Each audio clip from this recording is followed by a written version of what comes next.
To promote its ideology, extremism relies primarily on the deficient role of domestic and educational immunization.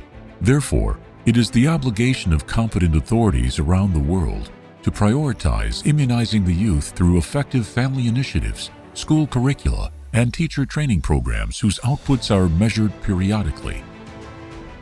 Training and motivating the youth to question, debate, validate all incoming information, especially that related to religious fervor and sentiments, and refer back to references and experts before adopting opinions and taking decisions are the most essential tools towards intellectual building and immunization.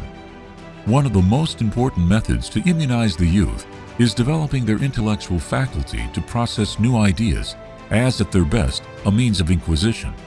Therefore, they cannot be accepted as true until conclusively proven by competent authorities.